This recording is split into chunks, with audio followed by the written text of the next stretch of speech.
Hi all, welcome back to CS Creations. അപ്പോൾ ഇന്ന് നമ്മളിവിടെ കാണിക്കുന്നത് നമ്മളൊരു ആൽബം ക്രിയേറ്റ് ചെയ്തത് എങ്ങനെയാണെന്നുള്ളതാണ്. അപ്പോൾ എനിക്ക് ഈ ഒരു വർക്ക് തന്നിട്ടുള്ളത് എനിക്കറിയുന്ന എൻ്റെ ഒരു ടീച്ചറാണ്. അപ്പം ആള് ഡെലിവറി കഴിഞ്ഞപ്പോൾ വാവയുടെ ഒരുപാട് ഫോട്ടോസ് എടുത്തിരുന്നു. അതൊക്കെ ഒന്ന് ഓർമ്മിച്ച് വയ്ക്കാൻ വേണ്ടി, സൂക്ഷിച്ച് വയ്ക്കാൻ വേണ്ടി, ഒന്ന് ആൽബം ക്രിയേറ്റ് ചെയ്യാൻ വേണ്ടി പറഞ്ഞിരുന്നു.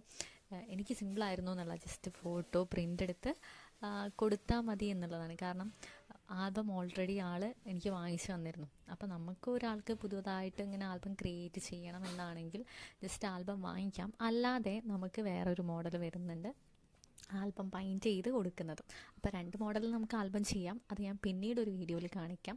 ഇപ്പം ഞാൻ ചെയ്യുന്നത് സാധാരണ ഓർഡിനറി ഒരു ആൽബം എങ്ങനെ ക്രിയേറ്റ് ചെയ്യുക എന്നുള്ളതാണ്. ഓർഡിനറി ആൽബം നമുക്ക് ഇതുപോലുള്ള ആൽബം ബുക്സ് വാങ്ങിക്കാൻ കിട്ടും. ടൗണിലും ഓൺലൈനായിട്ടും നമുക്ക് വാങ്ങിക്കാൻ കിട്ടുന്നുണ്ട്.